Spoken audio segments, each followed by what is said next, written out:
सरफरोशी की तमन्ना अब हमारे दिल में है, देखना है जोर कितना बाजू एक कातिल में है।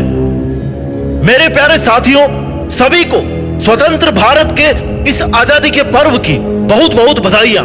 मैं अपने विचारों को शुरू करता हूं 1931 के मार्च की उस एक रात की बात के साथ, जब मात्र 23 साल का एक जवान स्वतंत्रता सेनानी, जिसको अंग्रेज पकड़कर जेल ले जाते हैं और उस स्वतंत्रता सेनानी को मौत की सजा सुना देते हैं। कसूर केवल इतना था कि भारत को आजाद करवाना था और अंग्रेज भारत को कभी भी आजाद होता हुआ नहीं देखना चाहते थे। जब इस 23 साल के नवयुवक स्वतंत्रता सेनानी को आजादी के लिए, अपने देश के लिए लड़ने के जुर्म में अंग्रेज फांसी की सजा सुना देते हैं, तो फांसी के कुछ समय पहले इस युवक की मां मिलने के लिए जेल में आती है। मार्च 1931 की वो काली रात, उस रात का चारों ओर का अंधेरा जरूरत से कुछ ज्यादा ही गहरा काला था और उस रात में रोज की तुलना में बहुत ज्यादा सन्नाटा था।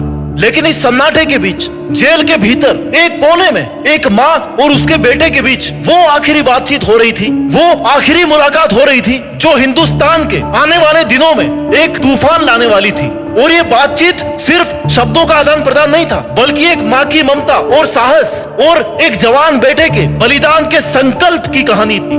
माँ की आंखों में आंसू थे, लेकिन उनका हृदय अपने बेटे के साहस पर गर्व कर रहा था। जेलर ने माँ को अंदर बुलाया और उन्हें उस कोठरी की तरफ लेकर के गया जहाँ पर इस नवयुवक को रखा गया था।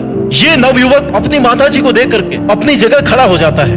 इस नवयुवक क्रांतिकारी के चेहरे पर एक हल्की सी मुस्कान आई अपनी माँ को देख करके, जिससे उनकी माँ के दिल को थोड़ा सा सुकून मिलता है। माँ को पता है कि बेटे को फांसी होना निश्चित है और बेटे को भी ये पता है कि माँ को ये पता है कि मुझे फांसी होना निश्चित है। वो युवक मुस्कुराते हुए बोलता है कि माँ, आप आई, मुझे पता था आप आएंगी।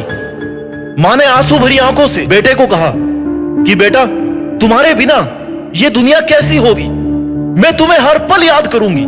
वो नवयुवक स्वतंत्रता सेनानी अपनी माँ के पास बैठ जाते हैं और उनके हाथों को अपने हाथों में थाम लेते हैं और कहते हैं कि माँ, मुझे पता है कि मेरा ये निर्णय आपके लिए कितना कठिन है, लेकिन मैंने हमेशा देश के लिए जीने और मरने की कसम खाई है। आज वही दिन है। माँ अपने आंसू पोंछते हुए बोलती है कि बेटा, कोई भी माँ बाप अपने बेटे को अपने सामने खोता हुआ नहीं देखना चाहते, पर तुम्हारा उद्देश्य बहुत बड़ा है।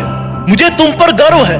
तुमने जो किया ना, वो बहुत कम लोग कर पाते हैं, लेकिन एक माँ का दिल अपने बेटे के बिना कैसा रहेगा। मैं तुम्हारे जाने के बाद तुम्हारी यादों को तो जिंदा रख लूंगी, पर क्योंकि एक माँ के लिए उसका बेटा ही सब कुछ है। कैसे मैं इन हाथों से तेरे शरीर को उठाऊंगी जिन हाथों से मैंने बालपन में तुझे खाना खिलाया था। दोनों कुछ पल के लिए खामोश हो जाते हैं और फिर वो नवयुवक उस खामोशी को चीरते हुए कहता है, हाँ माँ, मैं जानता हूँ कि आपके लिए बहुत कठिन है, लेकिन याद रखे, मेरी मृत्यु बेकार नहीं जाएगी। मैं उन लाखों लोगों के लिए मर रहा हूँ जो स्वतंत्रता की राह देख रहे हैं।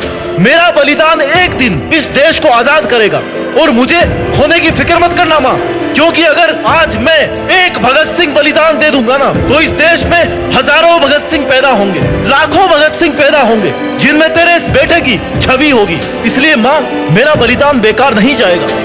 लिखने वाले ने क्या खूब लिखा है कि शहीदों की चिताओं पर लगेंगे हर बरस मेले और वतन पर मरने वालों का यही बाकी निशा होगा। 23 साल के भगत सिंह को हंसते हंसते फांसी पर चढ़ जाना मंजूर था, पर गुलामी में जीना इन्होंने कभी नहीं कबूल किया। ऐसे कई नाम है इतिहास में, सुखदेव, राजगुरु, मंगल पांडे, राम प्रसाद बिस्मिल, अशफाक उल्लाह खान, ठाकुर रोशन सिंह, बटुकेश्वर दत्त, महात्मा गांधी, सत्येंद्र नाथ बोस, सुभाष चंद्र बोस, चंद्रशेखर आजाद, बाल गंगाधर तिलक, गोपाल कृष्ण गोखले। नाम अगर मैं बोलता रहूंगा ना तो कई दिन निकल जाएंगे, लेकिन नाम कभी खत्म नहीं होंगे। आज जिस आबो हवा में हम खुली सांस ले रहे हैं ना, उसके लिए ना जाने कितने आजादी के दीवानों ने इसी आजादी के लिए लड़ते लड़ते अपनी सांसें छोड़ी है, उसकी कोई गिनती नहीं है। ये आजादी हमें दान में नहीं मिली है, बल्कि हमारे इस देश के कई वीरों ने अपना खून देकर के कमाई है ये आजादी। ये आजादी हमें विरासत में यूं ही नहीं मिली है, ना जाने कितनी माओं का दामन सूना हुआ है। आजादी के आंदोलन का वो दौर था जब लोगों की मूलभूत जरूरत रोटी, कपड़ा, मकान नहीं होती थी, बल्कि आजाद हिंदुस्तान में सांस लेना हुआ करती थी। चंद्रशेखर आजाद, जिन्होंने आजीवन अंग्रेजों का गुलाम नहीं बनने का प्रण ले रखा था, अंग्रेजों की लड़ाई में जब ये लगा उनको कि गोलियां खत्म होने वाली है, तो आखिरी गोली को अपने सर से लगाना स्वीकार किया, लेकिन अंग्रेजों के सामने सरेंडर करना कभी स्वीकार नहीं किया। ये वो दौर था जिसमें लाला लाजपत राय ने कहा था कि भले ही मेरे जिस्म पर कितनी ही लाठियों की चोट पड़ जाए, पर एक वक्त वो भी आएगा जब मेरे शरीर पर पड़ी एक एक लाठी अंग्रेजों के ताबूत में एक एक कील का काम करेगी। ये वो दौर था जिसमें सुभाष चंद्र बोस जैसे वो सेनानी थे जिनका ये कहना था कि अगर देश में स्वतंत्रता को जगाना है ना तो हमें तो मरना ही होगा, और जिन्होंने ये भी कहा था कि तुम मुझे खून दो मैं तुम्हें आजादी दूंगा। ये वो दौर था जब रंग दे बसंती चोला गाते गाते राम प्रसाद बिस्मिल जैसे अपने साथियों के साथ मुस्कुराते हुए फांसी पर चढ़ जाया करते थे। चंद्रशेखर आजाद भी बलिदान से साबित कर गए कि हम आजाद ही है और आजाद ही रहेंगे और आजाद ही मरेंगे। झांसी की रानी की लक्ष्मीबाई, जिन्होंने अंग्रेजों की बंदूक का अपनी तलवार के साथ बखूबी से क्या सामना किया और लड़ते लड़ते अपनी शहादत को स्वीकार किया, ना कि गुलामी को। बिना हिंसा के भी लड़ाई की जा सकती है, ये हमें महात्मा गांधी जी ने सिखाया है। उन गांधी जी ने यह भी सिखाया है कि या तो करो या फिर मरो, या तो आज है या फिर कभी नहीं है। भगत सिंह जी ने भी कहा है कि लड़ाई बंदूक की गोलियों के दम पे नहीं बल्कि अपने अंदर के साहस की बुनियाद पर जीती जाती है। सुभाष चंद्र बोस, इन्होंने सिखाया है कि अगर हमें अपने राष्ट्र को जिंदा रखना है ना तो हमारे मन में एक ही इच्छा होनी चाहिए, और वो इच्छा होनी चाहिए बलिदान की। आजादी के लिए लड़ी गई लड़ाई का ये वो दौर था जिसमें बच्चे बच्चे के हाथ में आजादी के बिगुल हुआ करते थे, और ये आज का दौर है जिसमें बच्चे बच्चे के हाथ में इंस्टाग्राम की रील्स हुआ करती है। ये वक्त है भ्रष्टाचार और नैतिक गिरावट से ईमानदारी और न्याय की तरफ बढ़ने का।